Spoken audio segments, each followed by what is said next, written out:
ఇట్లేముంది 2023 కంటే ముందు కేసీఆర్ బయటనే ఉన్నారు కదా. వాళ్ళు క్షేత్రస్థాయిలో పర్యటిస్తున్నప్పుడే కదా వారు ఓడించింది. వారు క్రియాశీలక రాజకీయాలలో ఉన్నప్పుడే కేసీఆర్ గారిని ఓడించి కాంగ్రెస్ పార్టీ అధికారంలోకి వచ్చింది. ఇప్పుడు వారు క్రియాశీలక రాజకీయాలలోనే లేరు. గజ్వేల్ అసెంబ్లీలోనే కాంగ్రెస్ పార్టీ మెజారిటీ గ్రామ పంచాయతీలు గెలుచుకున్నది. అంటే గజ్వేల్ నియోజకవర్గ ప్రజలు కూడా కేసీఆర్ గారు క్రియాశీలక రాజకీయాలలో లేరు, రాజకీయాలతో వారికి సంబంధం లేదు.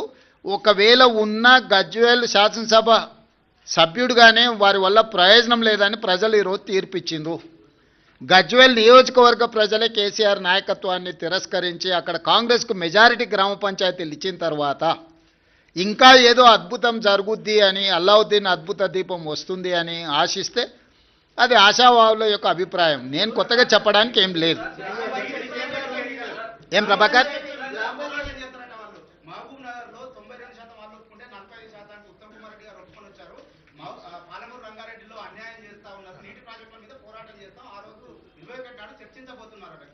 నేనేమంటున్నా అంటే కేసీఆర్ గారిని ప్రతిపక్ష నాయకుడిగా లేఖ రాయమని 3 రోజులు కానీ 4 రోజులు కానీ కృష్ణానదీ జలాలు గోదావరి జలాలకు సంబంధించి ఎవరు ఏం చేసిండ్రో చర్చ చేద్దాం కూలంకషంగా.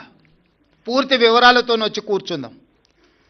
ఏ విషయమైనా వారు లేవనెత్తని 10 సంవత్సరాలలో వారు చేసిన అన్యాయాన్ని వారు సంతకాలు పెట్టి 299 టీఎంసీ మాకు చాలు, 512 టీఎంసీ ఆంధ్రప్రదేశ్ను తీసుకోమని కృష్ణానది జలాలలో ఏ విధమైన ఒప్పందాలు చేసిండో, ఒప్పందాలతో పాటు 10 సంవత్సరాలైన పాలమూరు రంగారెడ్డి ఎత్తిపోతలకు కానీ, కల్వకుర్తి ఎత్తిపోతలకు కానీ, సీతారామసాగర్ కానీ దేనికి నికర జలాలు కానీ వరద జలాలు కానీ సాధించలేదు. సమ్మక్క సారలమ్మ కూడా వారు సాధించకపోతే ఉత్తమ్ కుమార్ రెడ్డి గారు మంత్రిగా సాధించిండ్రు. ఈరోజు ఏదైనా పక్క రాష్ట్రం నుంచి మన హక్కులను సాధించినామంటే మేము అధికారంలోకి వచ్చిన తర్వాతనే. వీటన్నిటి మీద వారు లేనప్పుడు పత్రికా సమావేశాలలో మాట్లాడడం నాకు ఇష్టం లేదు. నేను సూటిగా వారితోని చర్చను ఆహ్వానిస్తున్నా. చంద్రశేఖరరావు గారు బీఆర్ఎస్ ఆఫీస్ కార్యాలయంలో చర్చించడం కాదు, వారు అడిగితే ఎప్పుడంటే అప్పుడు ప్రత్యేక సమావేశాలు ఏర్పాటు చేస్తా. కృష్ణా గోదావరి జలాల మీద చర్చ చేద్దాం. పూర్తి వివరాలను వాస్తవాలను ప్రజలకు వివరిద్దాం. ఈరోజు ఉమ్మడి రాష్ట్రానికంటే కూడా తీరని ద్రోహం చేసింది బీఆర్ఎస్ చంద్రశేఖరరావు గారు. ఆధారాలతో సహా మొత్తం సభలో చర్చకు మేము పెట్టడానికి సిద్ధంగా ఉన్నాము. వారు సభకు వచ్చి చర్చించి నిజంగానే మా వైపు నుంచి ఏమైనా లోపం ఉంటే వారిని ప్రశ్నించమని నేను సవాల్ విసురుతున్నా. బురద జల్లుతాం పారిపోతామంటే ప్రజలు అన్ని గమనిస్తున్నారు. ప్రజలు ఎవరు అమాయకులు లేరు.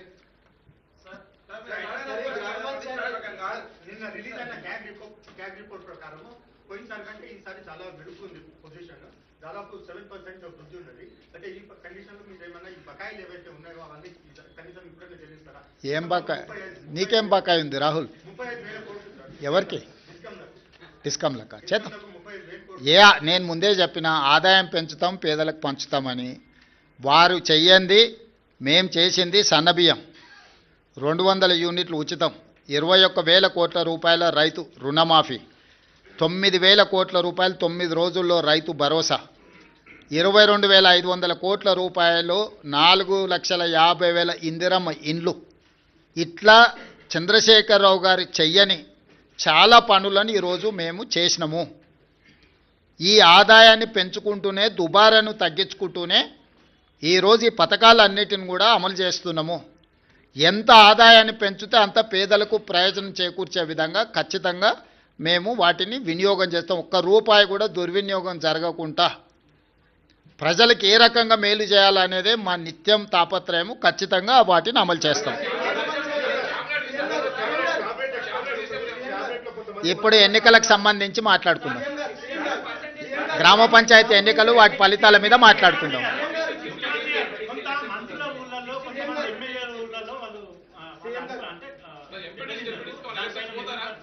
ఇప్పుడు గజ్వేల్ల కేసీఆరే దెబ్బతిని ఓడిపోయి అక్కడ ఉన్నాడు. ప్రధాన ప్రతిపక్ష నాయకుడే ఓటమి చెందిండు. మెజారిటీ సీట్లు కాంగ్రెస్కి వచ్చినాయి. గ్రామాల ఎన్నికలు గ్రామ పరిస్థితులను బట్టి జరుగుతాయి. శాసనసభ్యుడినో మంత్రినో ముఖ్యమంత్రినో పట్టి జరగవు. ఓవరాల్గా ఫీల్ గుడ్ ఫ్యాక్టర్ ఉంటుంది. గ్రామంలో ఉండే నేపథ్యాన్ని, సామాజిక వర్గాల సమతుల్యతను దృష్టిలో పెట్టుకొని ఎన్నికలు జరుగుతాయి. ఎట్లా జరిగినా ఫలితాలు అనేది ఇక్కడ కళ్ళకు కట్టినట్టుగా కనిపిస్తున్నాయి. 94 నియోజకవర్గాలలో 87 శాసనసభ నియోజకవర్గాలలో కాంగ్రెస్ పార్టీకి మెజారిటీ వచ్చింది. ఈ లిస్ట్ అంతా మీకు ఇస్తాము. ఏ నియోజకవర్గంలో ఎన్ని గెలిచినరో స్పష్టంగా మీకు లిస్ట్ ఇస్తాము. మీరు కావాలంటే నిజ నిర్ధారణ కమిటీ వేసుకొని ఆయా నియోజకవర్గాలలో మీరు పర్యటించండి. ఇన్ని 12,702 గ్రామ పంచాయతీల ఎన్నికలు జరిగినప్పుడు 1, 2, 3 అటో ఇటో ఫలితాలు వస్తాయి. ఆ ఫలితాలు అనేది భవిష్యత్తులో మన కార్యాచరణను సవరించుకోవడానికి ఉపయోగించుకుంటాం తప్ప దానికి మించి వేరే రకంగా దీని మీద చర్చించుకోవాల్సిన అవసరం లేదు.